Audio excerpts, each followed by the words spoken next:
Assalamualaikum warahmatullahi wabarakatuh. Alhamdulillahi ala ihsanihi wa syukru lahu ala taufiqihi wa amtinanihi. Asyhadu an la ilaha illallah wahdahu la syarika lahu ta'ziman li sya'ni wa asyhadu anna Muhammadan abduhu wa rasuluhu da'ila ridwani. Allahumma salli alaihi wa ala alihi wa ashabihi wa ikhwani. Para ikhwan dan akhwat, bapak-bapak dan ibu yang dirahmati Allah Subhanahu wa taala, majelis taklim Ar-Ruhat yang dirahmati oleh Allah Subhanahu wa taala.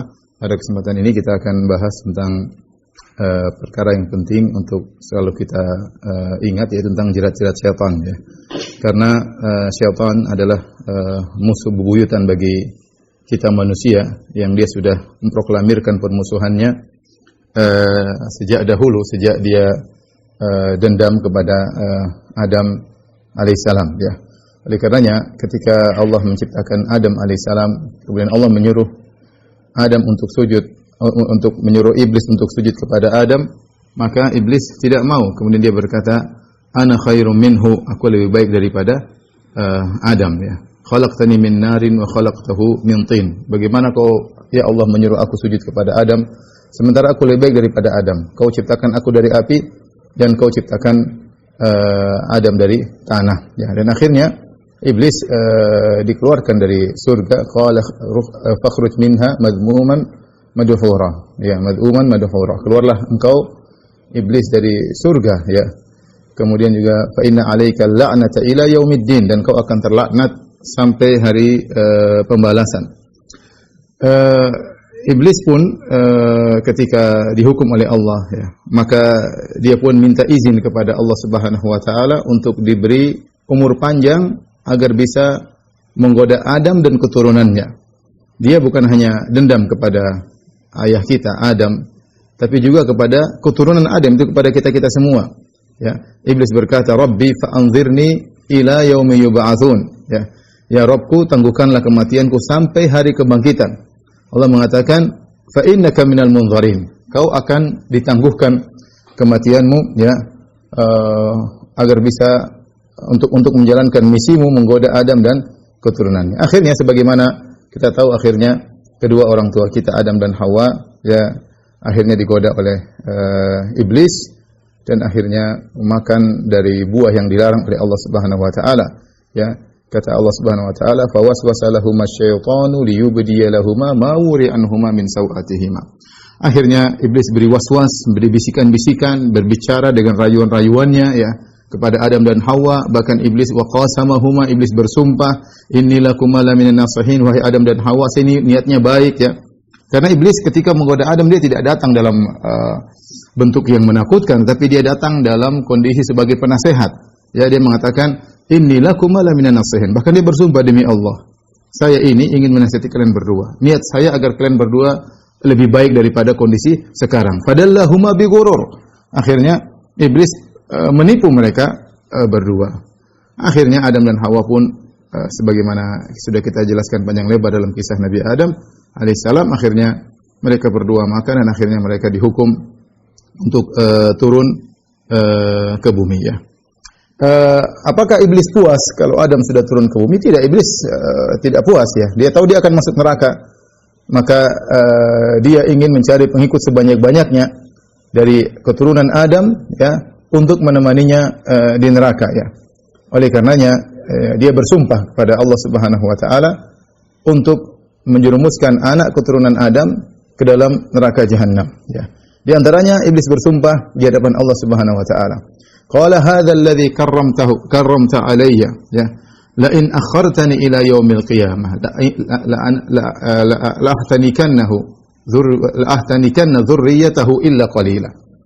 Kata iblis, wahai ya Allah, ini Adam yang kau muliakan daripada aku, ya. Kalau kau kasih kesempatan kepadaku, aku akan menyesatkan keturunannya dan tidak ada yang selamat kecuali sedikit.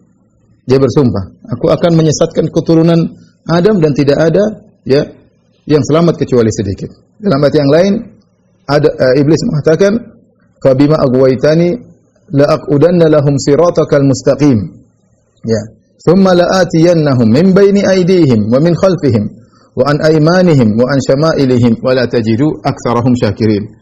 Kata iblis, ya, ya Allah, karena aku telah disesatkan, ya, maka ya aku akan menyesatkan anak Adam seluruhnya, la aqudanna lahum siratakal mustaqim. Aku akan duduk di jalan mereka yang lurus. Setiap mereka mau menuju siratal mustaqim, aku akan nongkrong dan aku akan melazimi jalan tersebut, ya. Aku tidak akan meninggalkan jalan tersebut untuk menggoda mereka, anak-anak Adam. Tsumma la'atiyannahum min baini aydihim. Kemudian aku akan menggoda mereka dari depan, wa an aymanihim, wa min khalfihim, dari belakang mereka, dari kanan, dari kiri. Kemudian kata iblis, wala tajidu aktsarahum syakirin, dan kau akan dapati ya Allah kebanyakan mereka tidak bersyukur. Artinya kebanyakan mereka akan tersesat olehku, ya. Kemudian juga dalam ayat yang lain kata iblis, la aghwiyannahum ajma'in, aku akan menyesatkan mereka seluruhnya.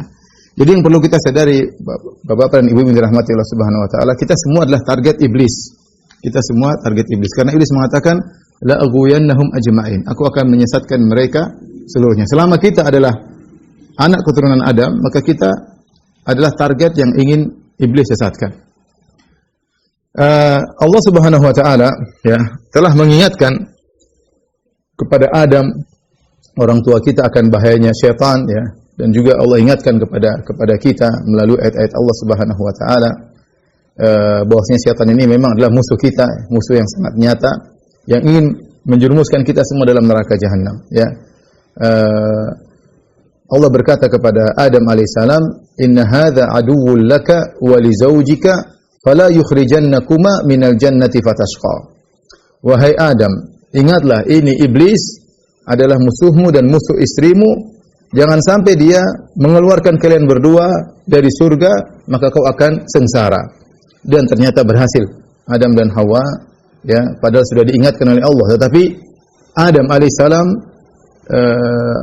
kalah dari tipuan syaitan. Yang ini menunjukkan bagaimana hebatnya tipuan iblis kepada Adam. Padahal Adam sudah diingatkan oleh Allah Subhanahu wa taala, ya.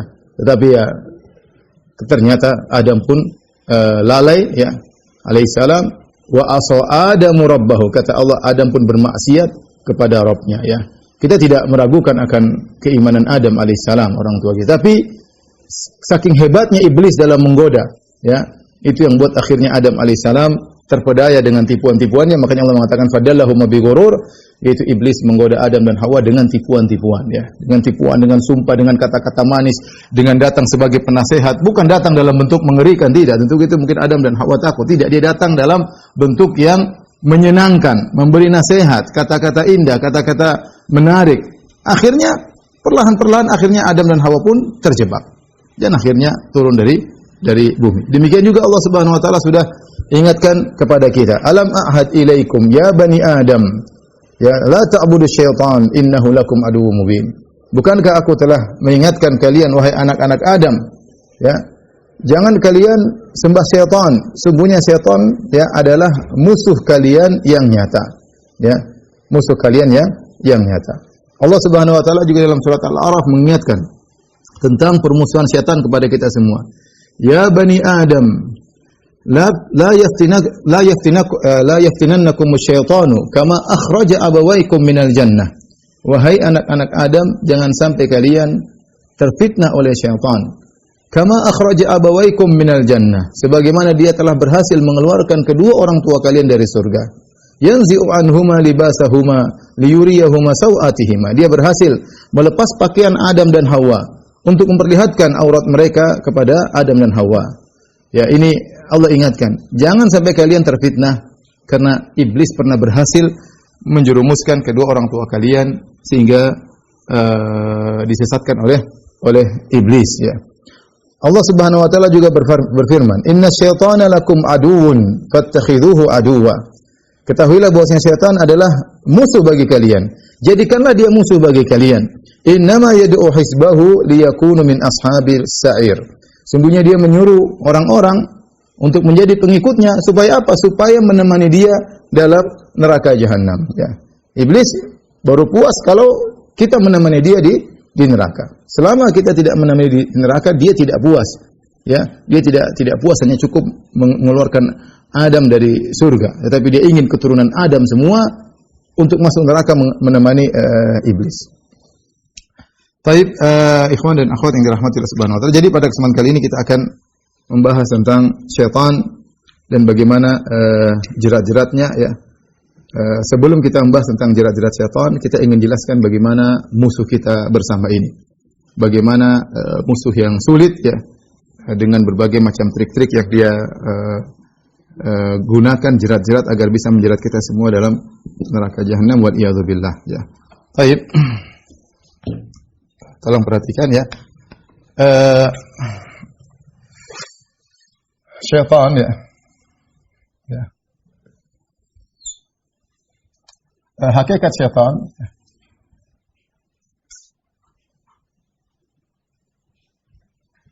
kemudian yang kedua mungkin kita bahas hakikat musuh-musuh kita ya. Hakikat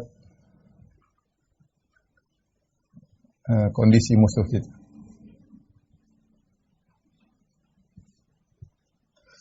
Baru kemudian kita bahas jerat-jerat syaitan. Yang pertama yang saya sampaikan bahwasanya orang sering bertanya, Ustaz, apa bedanya syaitan dengan iblis dengan jin ya.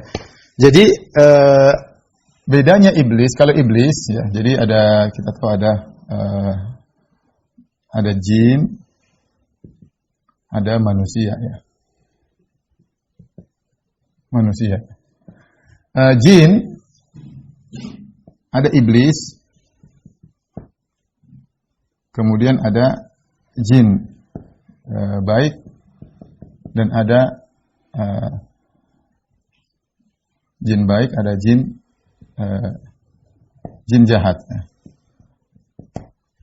Kemudian manusia juga ada manusia yang baik dan jahat.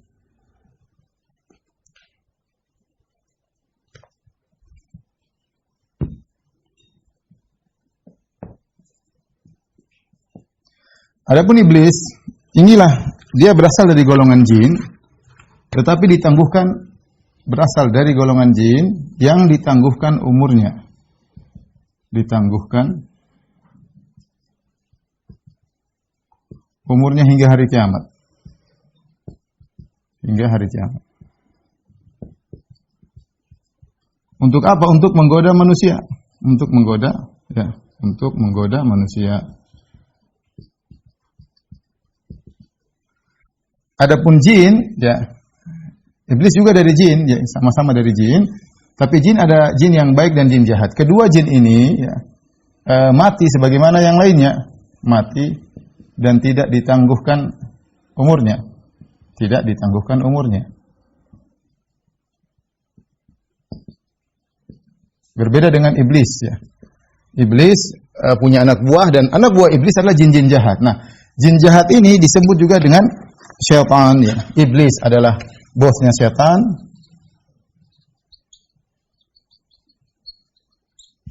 Jin yang jahat disebut juga dengan syaitan. Anak buah iblis. Jin yang baik tidak tentunya, karena kita tahu di antara jin wa anna minna salihun wa minna duna dzalik kunna tara'iqa qidada. Kata jin dalam surat Al-Jin, di antara kami ada yang soleh dan di antara kami ada yang tidak soleh. Kami bermacam-macam juga model jin. Manusia yang baik ya, tentu adalah orang soleh. Manusia yang jahat juga disifati juga dengan syaitan. Ya. Ya.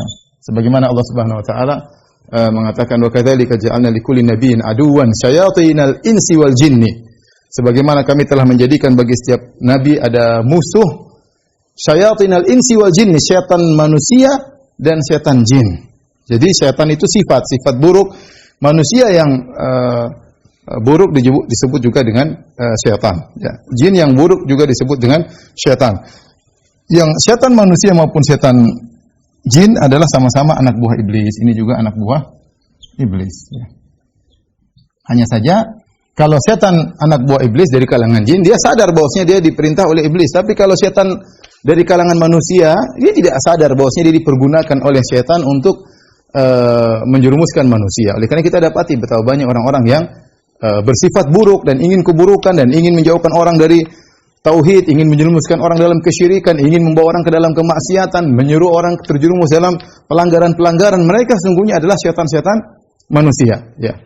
Mereka kalau dibilang bos mereka setan, mereka tidak sadar, tapi sesungguhnya mereka adalah anak buah setan. Dari sini kita paham bahwasanya yang menggoda nenek moyang kita yaitu Adam alaihissalam adalah iblis. Ya, iblis inilah yang ditangguhkan umurnya sehingga hari kiamat. Nah, kita lihat ya, ketika kita tahu iblis ditangguhkan umurnya sampai hari kiamat, berarti umurnya sekarang sudah berapa? Umurnya sudah sangat lama ya, dari zaman Nabi Adam sampai sekarang entah berapa puluh ribu tahun umurnya. Ya, dan ini menunjukkan ya,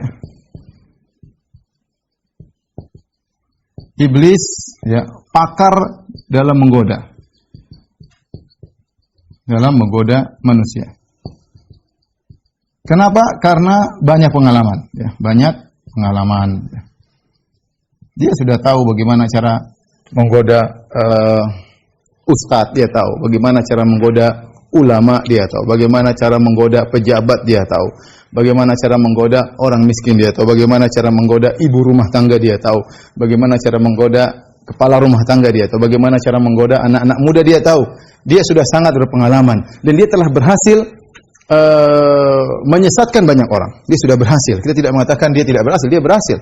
Ya, makanya Allah Subhanahu wa taala berfirman dalam Al-Qur'an, "Wa laqad dzara'na li jahannama katsiran minal jinni wal insi."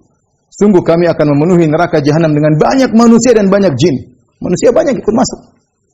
Bahkan iblis bukan cuma menyesatkan manusia, bahkan manusia tersebut dijadikan sebagai anak buahnya tanpa mereka sadari.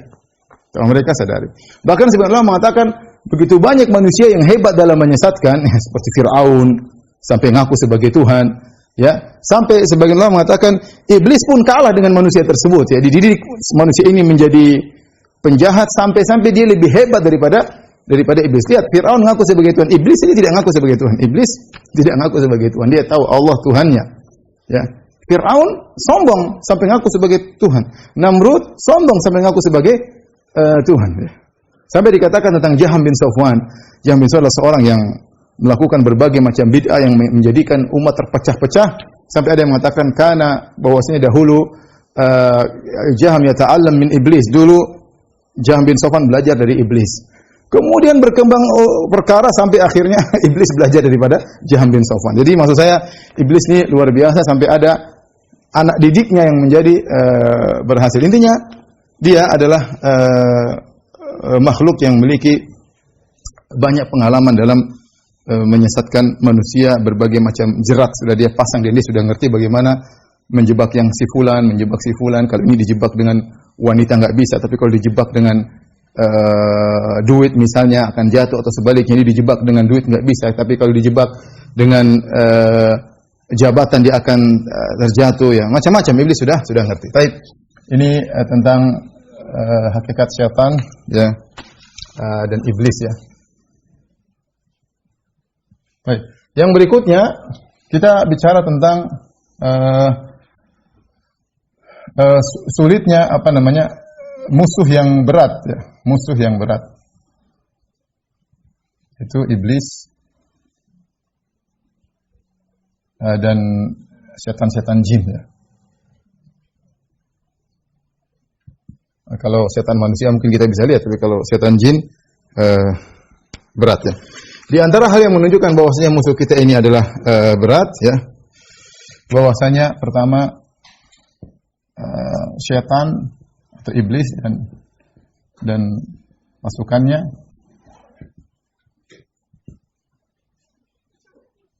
melihat kita namun tidak terlihat oleh kita. Kata Allah Subhanahu wa taala, "Innahu yarakum huwa wa qabilatuhu min haitsu la tarawnahum."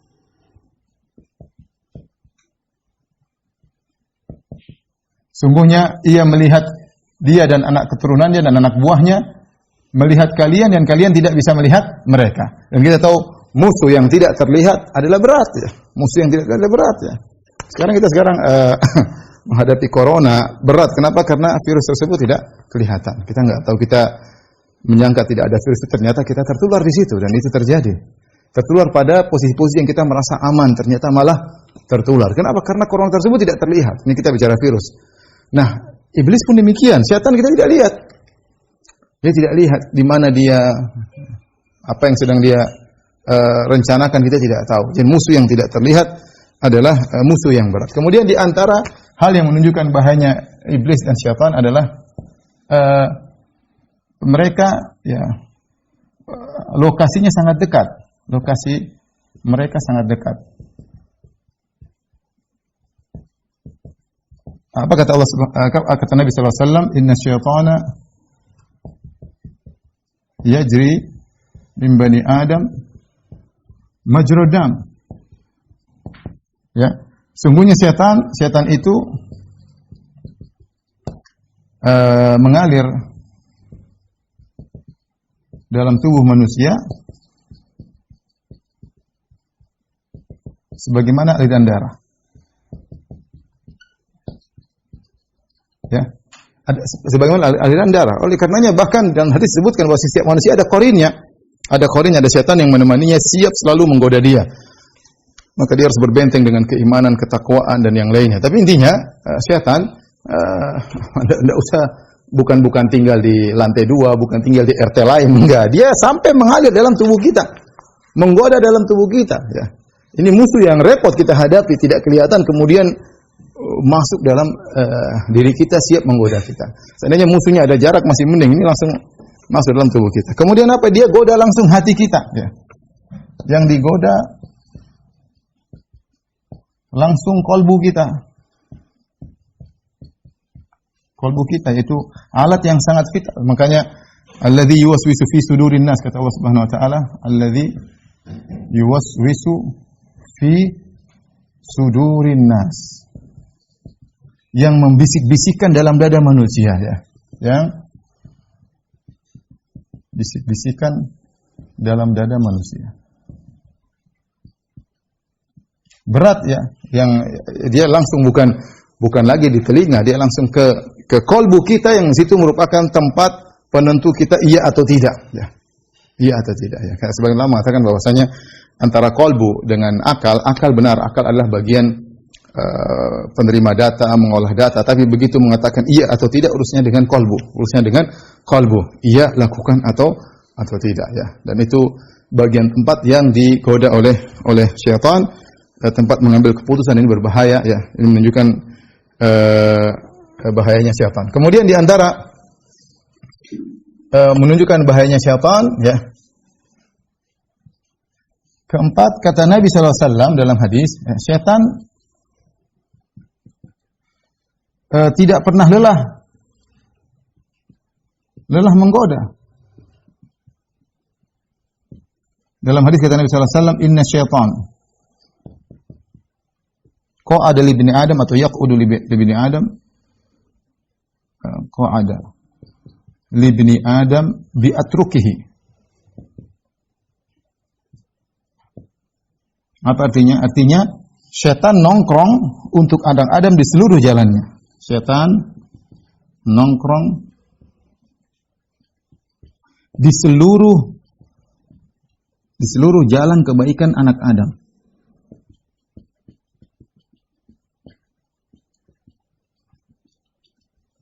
Di seluruh jalan kebaikan anak Adam, apapun dia akan goda. Lanjutan hadis ini disebutkan, kalau ada yang mau masuk Islam, dia akan mengatakan, kenapa kau masuk Islam? Nanti kau akan berpisah dari bapak dan ibumu dan keluargamu, kau akan dimusuhi oleh bapak dan ibumu. Dia ganggu, dia bisik-bisik, dia nongkrong situ. Nongkrong, dan dia sabar dalam menggoda manusia, ya. Sabar dalam menggoda manusia. Kalau dia mau berhijrah, maka akan takut-takut, kau akan meninggalkan tempatmu, kau akan meninggal pekerjaanmu, kau akan berpindah ke suatu tempat yang baru, yang situ tidak ada teman-temanmu, kau akan asing di sana, sehingga orang akhirnya tidak mau berhijrah. Kalau dia mau berjihad, maka akan datang syaitan menggoda, ya, kau akan berjihad, kalau kau mati, nanti anak-anakmu siapa yang ngurusin, ya. Makanya dikatakan al-walad makhbalah majbanah. Anak-anak itu bisa bikin jadi penakut, bisa jadi bikin pelit. Ya, orang mau sedekah mikir anaknya enggak jadi. Orang mau berjihad mikir anaknya enggak jadi, ya. Setan akan menggoda, kalau kau berjihad bagaimana anak? Bagaimana istrimu? Kalau kau mati istrimu akan dinikahi lagi oleh laki lain, hartamu akan dibagi-bagi. Dia selalu menggoda segala jalan kebaikan, dia nongkrong. Nabi yang bilang. Dan ini sebagaimana pembenaran dalam firman Allah yang sudah kita sebutkan tadi dalam surat Al-A'raf, kata syaitan, "Fabima aghwaytani la'aqudanna lahum siratal mustaqim, thumma la'atiyannahum min baini aydihim wa min khalfihim wa an aymanihim wa an syama'ilihim wa la tajidu aktsarahum syakirin." Kata syaitan kepada iblis, kata iblis depan Allah Subhanahu wa taala. Kata iblis depan Allah dan dia bersumpah. Ya, kata dia la'aqudanna lahum siratal mustaqim. Siratal mustaqim. Aku akan nongkrong, ya, duduk di jalan kebaikanmu ya Allah untuk menghalangi mereka. Setan sampai tidak dikatakan la'aqudanna lahum ala siratikal mustaqim. Sampai sebenarnya mengatakan Allah tidak menggunakan kata ala. Karena kalau ala berarti seakan-akan setan berkata, "Ya Allah, aku akan berdiri di atas jalan kebaikanmu untuk menghalangi mereka." Tetapi Allah menghilangkan kata ala, la'aqudanna lahum sirataka, langsung. Aku akan nongkrong di jalanmu, seakan-akan iblis dan jalan tersebut suatu hal yang saling melazimi dan seakan-akan dia tidak akan pernah meninggalkan jalan tersebut. Yang menunjukkan gigihnya iblis dan anak buahnya dalam menggoda anak Adam. Dan dia akan datang menggoda dari depan, dari belakang, dari kanan, dari kiri. Maksudnya apa? Dia tidak pernah lelah. Kalau dari depan tidak berhasil, dari belakang. Dari belakang tidak berhasil, dari kanan. Dari kanan tidak berhasil, dari kiri. Segala celah yang mungkin untuk menggoda anak Adam, iblis akan berusaha goda. Ya. Nongkrong di setiap jalan. Kita mau apapun, mau ngaji, mau ini, mau anu, pasti ada syaitan yang menggoda. Ya, ya, ibu-ibu mau taat kepada suami, ada syaitan yang menggoda. Ya. Ya. Mau sabar dengan kehidupan di masa sulit seperti ini, ada setan yang menggoda, mau sabar digoda. Ya.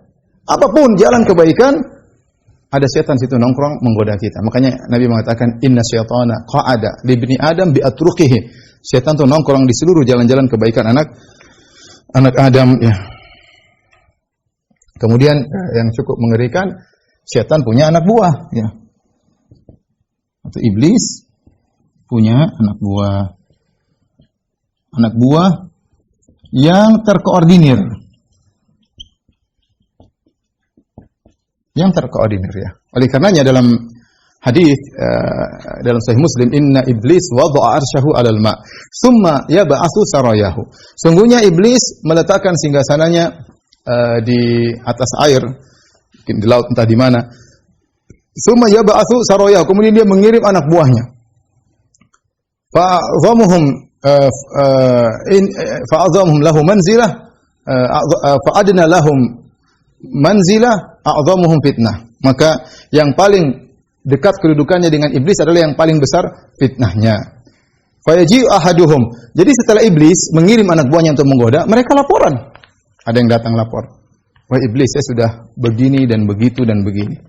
Kata iblis, "Ya, kau tidak melakukan apa-apa. Ma fa'alta syai'an qat." Kau belum melakukan apa-apa. Datang lagi lapor, "Iblis, saya sudah gini-gini." Kata iblis, "Kau belum." Sampai ada yang datang melaporkan, "Ya iblis, la azalu birrajul hatta farraqtu bainahu wa baina zaujatihi." Aku senantiasa menggoda lelaki tersebut sampai aku berhasil menceraikan dia dari istrinya. Kata iblis, "Ni'ma anta." Engkau adalah anak buah yang hebat, ya. Jadi iblis juga mengkoordinir anak buahnya untuk menggoda manusia, bukan asal-asalan, ya. Bukan asal-asalan. Dia mengkoordinir anak buahnya untuk menggoda dan ada laporan dan dia memotivasi. Kalau yang hebat, sama saya dekat sini. Ya, iblis dekatkan. Yang tidak berhasil, iblis remehkan. Sehingga mereka termotivasi berbangga-bangga untuk bisa menggoda manusia kepada iblis. Mungkin bertanya, kok bisa mereka begitu? Ya, memang begitu sifat mereka. Sifat yang memang jelek seperti itu, ya. Diciptakan dengan memiliki kondisi jiwa yang sangat buruk adalah iblis. Jadi kita lihat bagaimana musuh kita. Inilah hakikat musuh kita yang berat, ya. Iblis dan setan jin. Kira-kira 5 poin yang untuk kita berpikir ternyata musuh kita tidak mudah. Kalau Allah tidak tolong kita, maka sungguh berat kita menghadapi iblis. Tapi kita lanjutkan tentang jerat-jerat setan.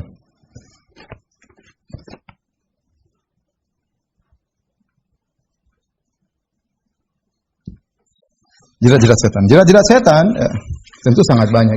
Sudah kita sampaikan, iblis sudah mungkin umurnya 20-an ribu tahun, kita nggak tahu umurnya berapa, dan dia sudah banyak pengalaman, ya. Dan dia terus melatih anak buahnya untuk menggoda kita semua. Tapi secara umum ada beberapa poin yang disebut oleh para ulama yang menunjukkan bagaimana trik-trik iblis dalam menggoda manusia. Seperti disebutkan oleh Ibnu Qayyim rahimahullah taala, ya, di antaranya iblis melihat kecenderungan seseorang.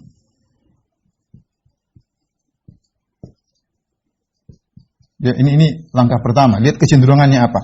Jika kecenderungannya kebaikan, ya, jika muyulnya atau kecenderungannya pada kebaikan, yaitu orang ini suka beragama, suka ngaji, suka agama, maka dijerumuskan pada sikap ekstrim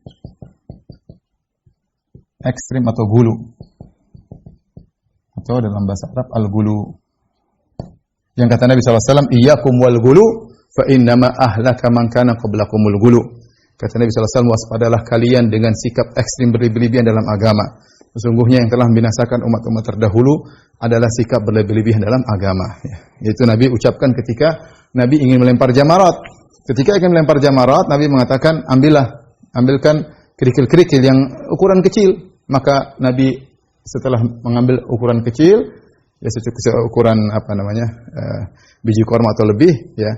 Kemudian Nabi mengatakan, bimisli haula'i farmu. Seukurannya segini, lemparlah. Iyyakum wal ghulu, hati-hati kalian dengan sikap berlebih-lebihan. Artinya, mungkin ada orang akan mengambil batu besar untuk lempar jamarat, dan itu terjadi. Yang lempar dengan sepatu, ada yang lempar dengan sendal, ada yang lempar sekaligus banyak. Ini semua melanggar, ya. Jadi potensi seorang yang rajin beribadah untuk bersikap lebih-lebihan itu ada. Itu ada, ya. Dan setan menggoda dia dari sisi ini. Sampai akhirnya timbullah orang kelompok namanya Khawarij yang mudah mengkafirkan, yang tidak ada rahmat kepada kaum muslimin yang lain, yang mudah begitu lihat orang maksiat sedikit dia sudah ngamuk luar biasa, mencaci maki dan yang lainnya, ya, merendahkan yang lain. Jadi akhirnya terjerumus dalam bid'ah sedikit demi sedikit, ya, sehingga seperti orang-orang Khawarij. Di sisi lain kita dapati sebagian orang berlebihan dalam beragama, seperti orang terdahulu. Nasara akhirnya menjadikan Nabi Isa sebagai Tuhan. Yahudi menjadikan Uzair sebagai putra Allah. Dan kita dapati orang-orang musyrikin Arab menjadikan orang soleh seperti Lata sebagai sembahan mereka karena orang soleh.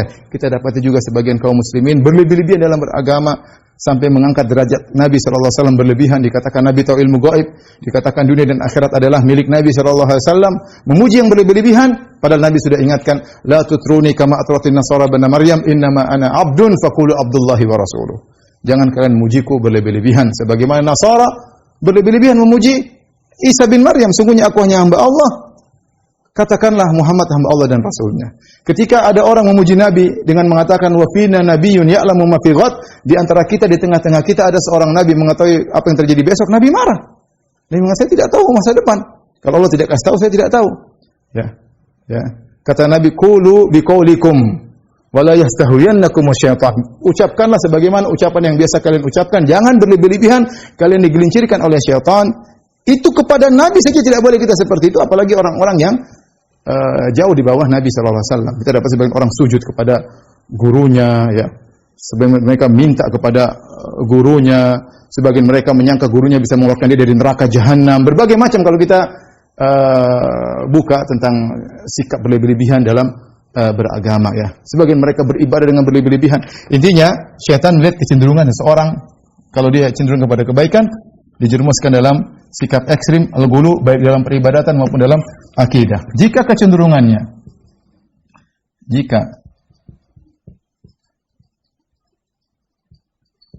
kepada maksiat, maka dijerumuskan dalam, ditenggelamkan dalam kemaksiatan. Dalam kemaksiatan. Subhanallah. Dalam Al-Quran Allah mengatakan wa ikhwanuhum yamuddunahum fil ghayyi thumma la yaqsurun. Kata Allah Subhanahu wa taala, wa ikhwan, dalam surat Al-A'raf, wa ikhwanuhum yamuddunahum fil ghayyi thumma la yaqsurun. Yaitu ikhwanuhum, yaitu setan-setan membantu terus menggoda manusia-manusia yang menjadi teman-teman mereka pelaku maksiat dalam kesesatan terus didorong, dibantu untuk terus dalam kesesatan, tsumma la yaqsurun, dan mereka tidak pernah lelah. Ya, tidak pernah lelah. Setan-setan tidak pernah lelah dalam menggoda manusia. Terus kalau sudah tertarik terus dijerumuskan sampai kalau bisa kafir, ya. Maksiat terus ini terus dan seterusnya. Makanya Allah mengatakan, "Alam taro anna arsalna syayatina 'alal kafirina ta'uzzuhum azza." Tidak kalian bagaimana lihat kami mengirim setan-setan kepada orang kafir menggoyang mereka. Maksudnya apa? Dibuat kalau tidak bermaksiat jadi gelisah. Dibuat kalau tidak bermaksiat dia jadi gelisah. Dia ingin bermaksiat. Kenapa?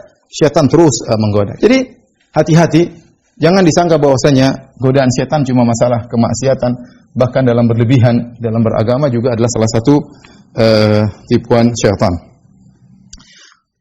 Baik, di antara trik-trik syaitan, jerat-jerat syaitan adalah tasjin. Dan ini banyak menghiasi kemaksiatan. Ya, Allah dalam setan pernah bersumpah, la uzayyinanna lahum fil ardh. La uzayyinanna lahum fil ardh. Artinya, ya Allah, aku akan menghiasi maksiat.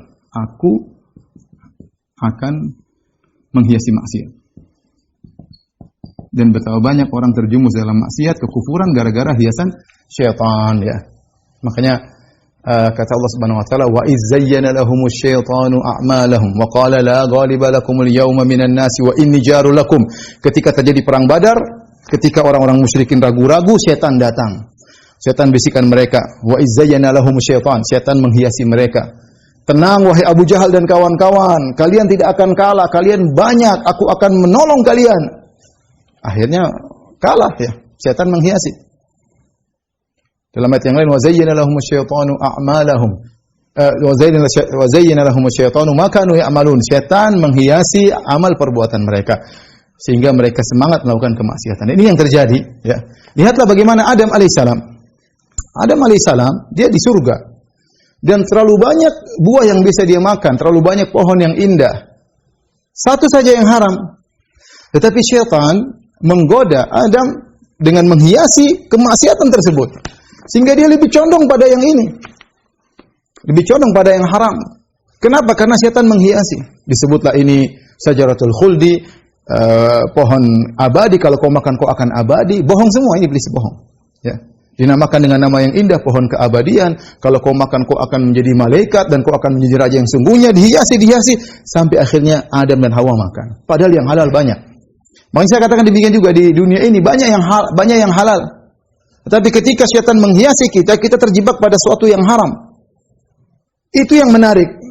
Padahal yang halal banyak dan kita bisa menempuh hal tersebut. Tapi syaitan menghiasi, artinya kita tertarik pada yang haram tersebut. Kita hakikatnya apa sih? Tidak benar. Ya. Hakikatnya adalah kesengsaraan. Tetapi syaitan menghiasi sampai maksiat tersebut menjadi indah di mata manusia. Saking indahnya sampai kalau dia tidak melakukannya dia gelisah, bingung kalau tidak melakukannya. Ya, ini terjadi. Dibuat kecanduan oleh syaitan. Dibuat kecanduan.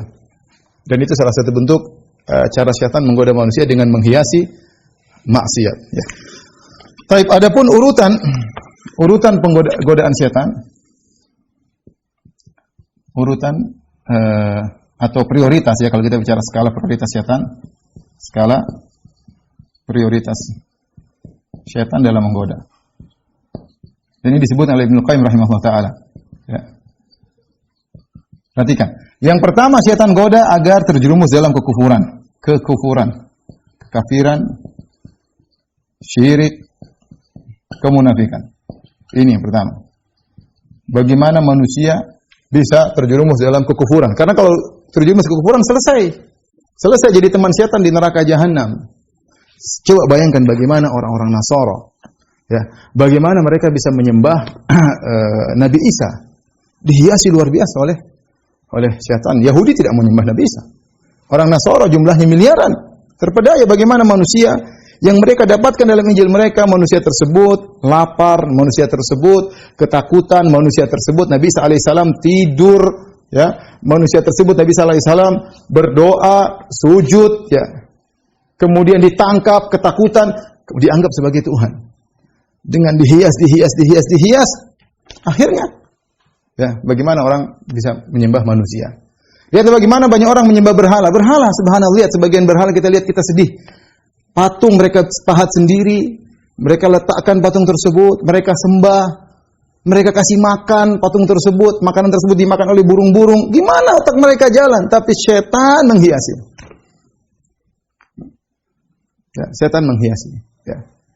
Ada yang menyembah matahari, menyembah bintang, setan menghiasi. Ya. Bagaimana? Ini yang pertama, bagaimana menjerumuskan manusia dalam syirik dan connection. Kalau tidak berhasil, maka dijerumuskan kepada bid'ah dengan berbagai macam modelnya. Bid'ah ada bid'ah yang sampai pada kekufuran, ada bid'ah yang sekedar maksiat.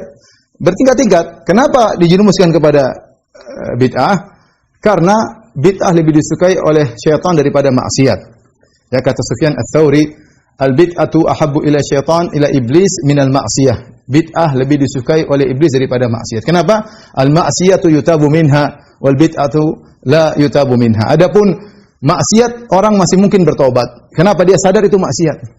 Tapi kalau orang sudah terjerumus dalam bid'ah, dia tidak sadar kalau dia bermaksiat. Dia menyangka itu adalah ibadah yang mendekatkan dia kepada Allah. Dia minta-minta kepada kuburan, dia menyangka itu adalah ibadah. Repot. Dia berzikir sambil joget-joget, dia menyangka itu ibadah. Gimana mau kita suruh taubat? Ya ini bagus ya. Nah, gimana? Nah, repot kalau begitu ya. Kenapa? Dia menganggap suatu kebaikan. Makanya dari sisi ini, ya, setan ingin menjerumuskan manusia dalam bid'ah karena kalau dia terjerumus dalam bid'ah, susah untuk bertobat. Lihat Khawarij, bagaimana mereka ngebom diri mereka dan mereka menyangka mereka beribadah. Mau dinasihati susah, mereka tidak merasa bersalah. Bagaimana Abdurrahman bin Muljam yang kemudian datang menikam Ali bin Abi Thalib ketika mau salat subuh, ditikam dan dia menyangka dia telah berjihad dan dia akan meraih surga yang tinggi. Ya. Dia tidak merasa bersalah, dia merasa beribadah dengan membunuh Ali bin Abi Thalib radhiyallahu taala anhu. Ya, jadi kita bicara kalau bid'ah susah, kita mau nasihati ya, dia merasa ini kebaikan. Ya, merasa kebaikan. Oleh karenanya kalau setan tidak berhasil menjerumuskan dalam kekufuran, maka akan dijerumuskan dalam bid'ah. Kalau tidak berhasil menjerumuskan dalam bid'ah, maka dijerumuskan dalam dosa-dosa besar. Bagaimana cara setan menjerumuskan dalam dosa besar? Ya gampang. Sudah, lakukan saja. Sungguhnya Allah Maha Pengampun. Kau kan bertauhid. Tauhidmu nanti menyelamatkan engkau dari dosa-dosa. Digampangkan. Dan ini terjerumus sebagian orang. Mereka sudah ngaji, mereka tahu tentang keutamaan tauhid sehingga mereka menggampangkan maksiat. Terkadang mereka menipu orang lain. Terkadang mereka ya macam-macam mereka lakukan. Ada orang seperti justru bukannya ngaji semakin bertakwa kepada Allah, justru ketika dia ngaji dia merasa dia bertauhid sehingga dia merasa aman. Yang penting saya bertauhid, saya tidak berbuat syirik. Ya, sehingga dia berani melakukan dosa-dosa besar.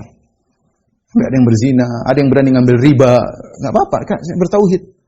Ini bahaya. Ini di antara trik syaitan menggoda sebagian orang dengan mengatakan engkau ahli tauhid. Allah, tauhidmu akan menghapuskan dosa-dosamu. Kita enggak tahu alam ya.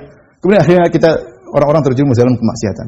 Lihat para sahabat yang mereka ahli tauhid, apakah mereka menggampangkan maksiat? Tentu tidak. Justru tauhid mereka mencegah mereka dari berbuat kemaksiatan, apalagi dosa-dosa besar. Kalau tidak berhasil terjerumus dalam dosa-dosa besar, dijadikan menggampangkan dosa-dosa kecil.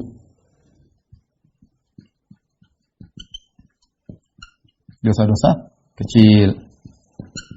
Setan datang, aja dosa kecil, lihat cewek, lihat nonton film apa, enggak ada dosa kecil, bukan dosa besar, benar bukan dosa besar, dosa kecil, ya.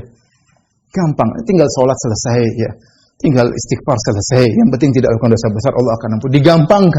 Digampangkan seorang melakukan dosa-dosa kecil, dan itu terjadi, ya. Digampangkan, ya. Akhirnya kata Nabi SAW, iyyakum wa muhaqqiratiz dzunub. Hati-hatilah kalian dengan dosa-dosa kecil. Kata Nabi SAW, fa innahunna yajtami'na 'ala ar-rajuli hatta yuhliknahu. Sungguhnya dia melakukan dosa-dosa kecil digampang-gampangkan sampai terkumpul pada seseorang dan membinasakannya. Jadi dosa-dosa kecil kalau banyak jadi dosa besar. Ya. Kata seorang penyair, la tahqiranna saghiratan innal jibala minal hasa. Jangan kau meremehkan dosa-dosa kecil, sungguhnya gunung tersusun dari batu-batu kecil. Ya. Khalli dzunuba saghiraha wa kabiraha dzaka tuqa wasna kamashin fawqa ardin dzati syauki. Yahdharu man yara. Yahdharu ma yara. Ya. hindarkanlah dirimu dari dosa-dosa kecil dan dosa-dosa besar. Semuanya tinggalkan. Jadilah engkau seperti orang yang berjalan di atas suatu jalan yang banyak durinya. Hati-hati. Mau duri kecil, duri besar, hati-hati. Ya, dia hati waspada. La tahqiranna saghiratan. Jangan kau remehkan dosa kecil. Innal jibala minal hasa. Sungguhnya gunung itu berasal dari batu-batu kecil. Ya, hati-hati. Oleh karena syaitan kalau tidak berhasil menjatuhkan seorang dalam dosa besar, dia membuat seorang menggampangkan dosa-dosa kecil. Ya. Nah, jadi masalah terkadang orang menyangka dosa kecil ternyata dosa besar. Hati-hati. Ya, hati-hati. Baik, ya, yang berikutnya, kalau ternyata tidak berhasil menjerumuskan dosa-dosa kecil, dibuat sibuk dengan perkara-perkara yang mubah. Disibukkan dengan perkara-perkara yang boleh, perkara-perkara mubah. Inilah jalan-jalan ke sana, jalan-jalan ke sini, baca ini, baca anu, main ini, olahraga sana. Kita bilang boleh, tapi jangan kebanyakan. Di antara tipuan setan kita dibuat terjebak dengan perkara-perkara yang mubah sehingga waktu kita habis. Ketika kita mati catatan amal kita cuma sedikit. Kenapa sibuk jalan ke sana, sibuk jalan ke sini, safar ke sana, safar ke sini, baca ini, nonton ini, komentar anu, main ini, main anu, ngobrol sana, ngobrol sini. Kapan sholatnya, kapan baca Qur'annya, kapan berbakti sama orang tuanya, kapan zikirnya. Habis waktu setan ingin sehingga ketika kita meninggal dunia catatan amal kebaikan kosong, isinya amal mubah, perkara-perkara yang boleh. Jalan ke sana, jalan ke sini, main sana, main ke sini, kumpul sana, grup sini, grup sini. Hati-hati. Bukannya dilarang, ini bagus. Orang sibuk dengan perkara yang baik, yang boleh, sehingga dia terhindar dari kemaksiatan. Tapi jangan berlebih-lebihan. Karena hidup kita cuma sebentar. Apalagi ibu, sebagian ibu sudah tua ya. Sudah tua, sudah semakin peot, kemudian masih malas beribadah. Terus kapan lagi mau nunggu siapa ya? Menunggu malaikat maut menjemput, udahlah kita bertakwa kepada Allah. Umur yang tinggal, kita nggak tahu siapa yang meninggal. Tapi maksud saya, biasanya yang sudah tua lebih dahulu meninggal biasanya, meskipun tidak harus ya. Tapi maksud saya, kalau kita sudah tahu, kita sudah semakin tua, sudah di atas 40, saya juga sudah di 40, maka kita kembali kepada Allah Subhanahu Wa Taala. Umur kita tidak tahu kita kapan dipanggil oleh Allah. Betapa sering seorang keluar dari rumahnya, tidak terbetik dalam diri 1% pun dia akan meninggal, tiba-tiba dia meninggal. Ya. Wala tadri wa ma tadri nafsun madza taksibu ghadan wa ma tadri nafsun bi ayyi ardin tamut. Seorang tidak tahu apa yang dilakukan besok dan seorang tidak tahu di mana dia akan meninggal dunia. Ya. Tapi kita lihat sekarang di musim corona banyak orang kaya, uangnya banyak tapi dia enggak bisa menyelamatkan diri. Kasih virus kena meninggal dunia. Tapi hati-hati jangan tersibukkan dengan perkara-perkara mubah sehingga akhirnya membuat kita kosong dari amal saleh. Yang terakhir, kalau setan tidak berhasil menjerumuskan dalam hal ini, disibukkan dengan ibadah-ibadah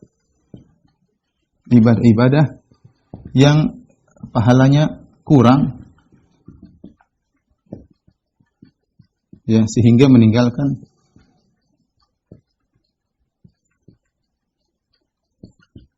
ibadah-ibadah yang pahalanya besar.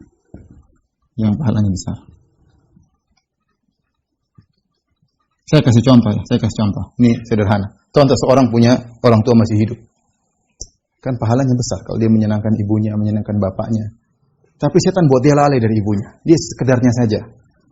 Kepada ayahnya sekedarnya saja. Dia sibuk mungkin apa kek, ini nyantun anak yatim kek, nyantun, ya, ini semua bagus. Tapi kita harus punya prioritas. Makanya para sahabat sering bertanya kepada Nabi, "Ya Rasulullah, ayul amali ahabbu ilallah?" Amalan apa yang dicintai oleh Allah? Ayul mu'min afdal, mu'min apa yang paling afdal? Ini sahabat sering bertanya karena mereka tahu bahwasanya umur mereka terbatas, kemampuan mereka terbatas. Ketika kita diberikan kesempatan beramal saleh yang besar, jangan kita lalaikan, kita tinggalkan yang prioritas, yang primer, kita lakukan yang sekunder atau tersier. Hati-hati. Ya. Sama seorang wanita mungkin lupa melayani suaminya, ngaji terus, ngaji bagus, tapi suaminya butuh layanan, suaminya butuh perhatian, dia tidak peduli. Pahalamu di sini. Pahalamu berbakti kepada suami. Bukankah Nabi SAW bersabda, "Idza shallatil mar'atu khamsaha wa shamat syahraha, ya, wa hafizat farjaha, wa ata'at ba'laha, qila laha udkhilil jannata min ayyi babin syi'ti." Jika seorang wanita salat 5 waktu, enggak usah salat sunnah, salat 5 waktu doang. Puasa, enggak usah puasa sunnah, puasa bulan Ramadan doang. Jaga kemaluan, taat kepada suami, dikatakan kepada dia masuk surga dari mana pintu saja yang kau kehendaki. Jadi jangan sampai salah skala prioritas seorang terjebak. Kita gabungkan, kita ngaji, waktunya berbakti sama suami, berbakti sama suami. Yang sebaliknya suami minta dilayani, maka kita, ini salah. Nah, seperti teman saya, ada teman yang pernah mengeluh. dia mau pergi kantor pagi-pagi, kemudian dia ada hasrat ingin mendatangi istrinya bilang, "Aduh, Mas, saya lagi belum selesai baca Qur'annya, belum selesai zikir pagi petangnya." Ya ukhti, ini lebih wajib. Ini lebih wajib. Jangan terjebak, itu jebakan setan. Ya. Maka seorang harus pandai-pandai melihat prioritas, karena di antara jebakan setan membuat orang sibuk dengan ibadah yang kurang pahalanya sehingga meninggalkan ibadah yang pahalanya lebih besar, ya. Baik, ini di antara jerat setan. Di antara jerat setan adalah membuat ragu, ya. Membuat ragu terhadap agama, ya. Dalam satu hadis kata Nabi sallallahu alaihi wasallam, "Ya'ti syaitan ila ahadikum." Datang setan kepada salah seorang dari kalian, kemudian mengatakan, "Man khalaqa hadza?" Siapa yang ciptakan ini? Kita jawab, Allah. "Man khalaqa hadza?" Siapa yang ciptakan ini? Allah. Sampai dia bilang, "Siapa yang ciptakan Allah kalau begitu?" Kalau ada bisikan setan seperti itu, Tuhan ada atau tidak? Ya, sudah, bilang a'udzubillahi minasyaitonir rajim. Bertawud kepada Allah. Wal yantahi, sudah, jangan lanjutkan. Itu setan menggoda kita, membuat kita ragu tentang Islam. Ya. Dengan bisikan-bisikan setan, ya. Dan banyak orang terjebak. Lihat, banyak orang-orang liberal ragu dengan agamanya, ragu. Sehingga dia bilang semua agama benar, mau syirik, mau apa, terserah, semua masuk surga. Ya.